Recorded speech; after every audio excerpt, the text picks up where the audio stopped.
Last episode में हमने देखा था कि कैसे एंड किंग ने आके सारे एस रैंक हंटर्स को बहुत बुरी तरह इंजर्ड कर दिया था और जिसमें से एक एस रैंक हीलर की तो उसने जान ही ले ली थी।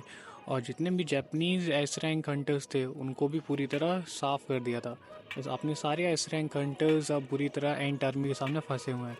लेकिन तभी जिन्वू बोलता है एक्सचेंज। अभी हम देख रहे होते हैं कि दो एंट आके एक सोल्जर कैमरामैन पर हमला करते हैं, लेकिन कोई उनको एक तलवार की धार में ही ख़त्म कर देता है। अब सीन शिफ्ट होता है केएमएस ऑफिस पर, जहाँ सब बहुत ज़्यादा शॉक हैं। पता नहीं क्या क्या देख लिया उनने कि उनको भूत सा लग गया है कि सारे बिल्कुल आँखें फाड़ फाड़ के शॉक से गुजार रहे हैं। लेकिन जब सीन शिफ्ट होता है वापस उस आइसलैंड पे, तो सन जिनवू अपनी पूरी शैडो आर्मी के साथ बैटलफील्ड में एंटर कर चुका है। तो अब ये फाइट स्टार्ट होने वाली है, जहां आयरन शाउट ऑफ प्रोवोकेशन से बहुत सारी एंड्स को अपनी तरफ प्रोवोक करता है, तो वहीं पे सन जिनवू एक ही स्लैश में बहुत सारे एंड्स को मार देता है। अब यहाँ से सीन शिफ्ट होता है इंजर्ड एस रैंक हंटर्स के ऊपर, जहाँ सन जिनवू आके वहाँ उनको हील कर देता है। लेकिन वो हंटर चा को हील नहीं कर पाता, क्योंकि हंटर चा ने एक नियरली डेथ ब्लो एक्सपीरियंस किया था एंड किंग से। अब फिर हम देख सकते हैं कि एंड किंग अब वापस लौट आया है, निराशा में कि बाहर तो कोई किंग है ही नहीं। वो यहाँ आके पूछता है कि तुम में से कोई और किंग है, तो वहाँ पे सारे लोग घबराए हुए होते हैं। लेकिन संजिन वो उसकी तरफ आगे कदम बढ़ाता है और बोलता है हाँ, आई एम द किंग। और दोनों का फिर फेस ऑफ होता है। तो वहीं से उनकी फाइट अब स्टार्ट हो जाती है। सीन शिफ्ट होता है और हम देख रहे होते हैं कि एस रैंक का कोरियन हंटर्स जो कि बैटलफील्ड में है, वो फ़ोन देखते हुए बहुत शॉक हो रहे होते हैं। और यहाँ हम देखते हैं कि संजुन वो की माँ से टीवी चालू नहीं हो रही होती है, और यहाँ उसकी बहन भी बहुत ज़्यादा शॉक हो रही होती है। और हम यहाँ प्रेसिडेंट गो की एक्साइटमेंट भी देख सकते हैं, देख के कि एंकिंग और संजिनू का फेस ऑफ हो रहा है। और यहाँ उनकी फाइट अब स्टार्ट हो जाती है। संजिनू बोलता है कि एंकिंग से आप तुम बहुत ज़्यादा कीड़े की तरह बिहेव करने लगे हो। और तभी एंकिंग एक इंडस्ट्रक्टेबल पंच करता है संजिनू को, और जब ये धुआं हटता है तो एंकिंग बहुत हैरान हुआ होता है और सारे हंटर्स बहुत हैरान हुए होते हैं। हंटर बैग का तो मुंह खोला को खुला रहेगा, और हम देखते हैं कि हंटर संजिनू को एक स्क्रैच भी नहीं आया। और अब हंटर संजिन वो अपनी पावर एंकिंग को फील कराता है और एक ही पंच में एंकिंग को बहुत दूर फेंक देता है। और हम यहाँ पे हंटर संजिन वो की पावर को देख सकते हैं, और यहाँ पे सारे लोग देख के हैरान होते हैं कि हंटर संजिन वो की पावर है तो है कितनी। ऐसा ही हंटर्स को पता चलता है कि संजिनू की पावर कितनी इंडेस्ट्रक्टिबल है। और तभी एंकिंग वापस लौट के आता है और संजिनू पर हमला करता है, लेकिन संजिनू अपने एक ही आर्म से उसका हमला डिफेंड कर लेता है। और फिर दोनों में फाइट अप फिर से स्टार्ट जाती है, जहाँ संजिनू एक पंच डिलीवर करता है एंकिंग को, और एंकिंग भी पंच करता है संजिनू को, और दोनों में पंचिंग बैटल स्टार्ट हो जाता है। और फिर दोनों का बैटल इतना खतरनाक था कि एंकिंग तो देख के ही हैरान था कि इसकी पावर है तो है कितनी। लेकिन फिर भी दोनों में बहुत ज़्यादा इंडस्ट्रिटेबल फाइट हो रही थी, जो कि पूरी शॉक वेव दे रही थी आजू बाजू के सिनेरियो को। और हम ये देख सकते हैं कि संजिन वो कितना पावरफुल होते जा रहा है और कितना वो एंकिंग को टो टू टो फाइट दे रहा है, जहाँ पे एंकिंग बहुत ज़्यादा शॉक में है कि ये इंसान इतना पावरफुल हो कैसे सकता है। जहाँ हम देखते हैं कि संजिन वो एक ही पंच से एंकिंग को तारे दिखा देता है, लेकिन एंकिंग फिर अपना बहुत फियर्स हमला करता है अपनी टंग से, जो कि बहुत वैनमस थी, जहाँ पे संजिनू को एक स्क्रैच लग ही जाता है।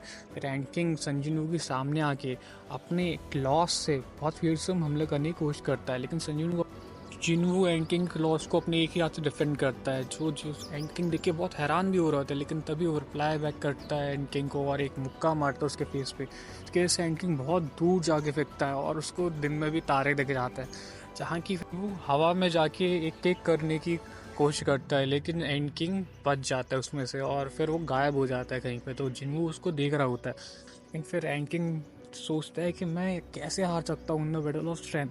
और तभी वो आसमान में जाके जिनवू को अपने क्लॉस फियरसम क्लॉस दिखाता है, और तभी फिर जिनवू भी अपनी ड्रैगर्स निकाल लेता है, और फिर दोनों दोनों एक दूसरे को डेथ स्टायर दे रहे होते हैं।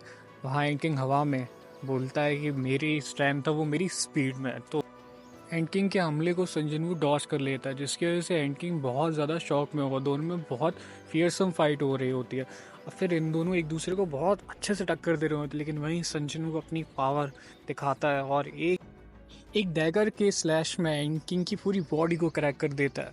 और फिर दोनों में बहुत फियरसम फाइट फिर से स्टार्ट हो जाती है।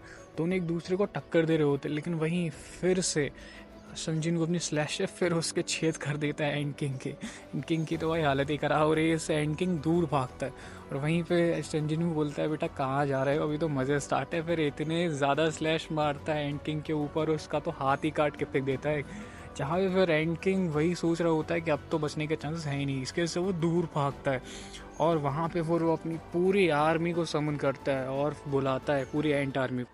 इधर पे संजन एंट आर्मी को देख के स्माइल दे रहा होता है और एंड किंग को समझ में नहीं आता हो क्या रहा है। जिन समन करता है इग्रिस, आयरन और अपनी पूरी शेडो आर्मी को, जहाँ पे फिर शेडो आर्मी वर्सेस एंट आर्मी की बैटल अब स्टार्ट हो रही होती है और शेडो आर्मी बहुत ओवरवेलमिंगली एंट आर्मी को मार रही होती है।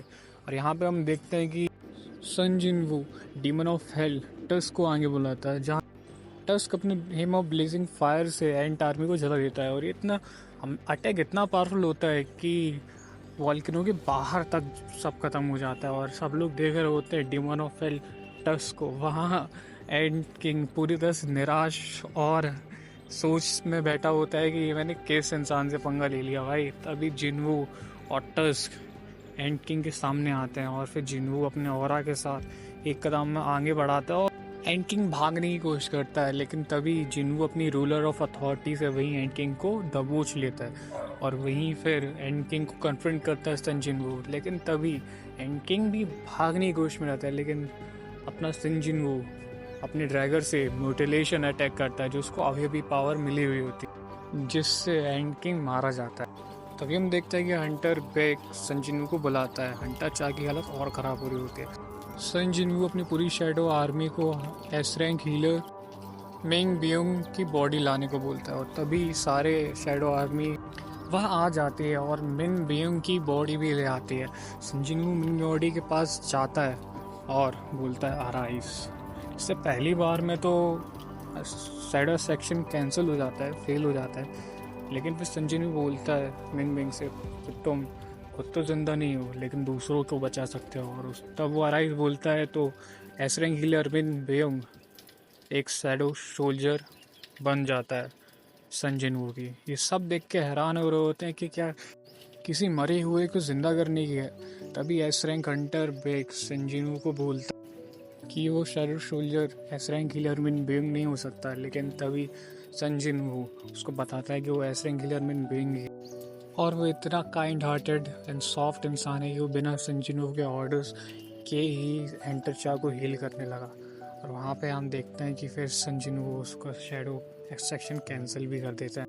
अब वॉल्केनो के अंडर की फाइट खत्म हो चुकी होती है। सीन शिफ्ट होता है हेलीकॉप्टर के ऊपर। हम देखते हैं कोरियन एसरेंग हंटर्स बाहर आ रहे होते हैं और वहीं पे सारे एंड की आर्मी इंतज़ार कर रही होती है, लेकिन तभी संजिन वो अपना ड्रैगन बाहर निकालता है और उनकी तरफ बढ़ जाता है उनको ख़त्म करने के लिए।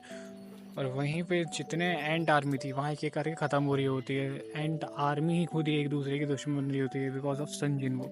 यहाँ पे उसके जादूगर भी इतने ब्लास्ट कर रहे होते हैं, तभी सन जिनवो अपनी इन्वेंट्री में जाके एक सॉर्ड निकालता है जहाँ वो डीमन लॉर्ड से ली हुई होती है उसको हरा के, और तभी वो एक स्लैश करता है घुमा के, बहुत सारे एंड मर जाते हैं। संजिन वो भी हैरान हुआ होता है उसकी पावर देखते। तभी सीन शिफ्ट होता है एक घर पे जहाँ पे ये सारे टीवी पे देख रहे होते हैं एंड किंग की मौत को संजिन वो के हाथ से, और सब देख के हैरान होते हैं कि संजिन वो कितना ज़्यादा पावरफुल है। वो एक फाइल खोल रहे होते हैं जिसमें एक इंसान के बारे में कुछ इन्फॉर्मेशन होती है। इंसान को वैसे तो सब जानते होंगे लेकिन मैं स्पॉइल नहीं करूँगा। तभी हम देखते हैं कि संजिन वो वापस लौट के आता है उसी डेड बॉडी के पास एंड किंग की, और तभी वो वहाँ जाके बोलता है अराइज। तभी जिन्वू के एनवायरनमेंट पूरा ब्लैक हो जाता है और जिन्वू को समझ में नहीं आ रहा होता है ये हो क्या गया। तभी हम देखते हैं एंड किंग को जिंदा होते हुए। एंड किंग एक जनरल रैंक है जो कि अभी तक की उसकी आर्मी में सबसे पावरफुल रैंक है। एंड किंग उसे जिंदा करने के लिए संजिनू शुक्रिया करता है और अपनी लॉयल्टी उसे सॉन कर देता है।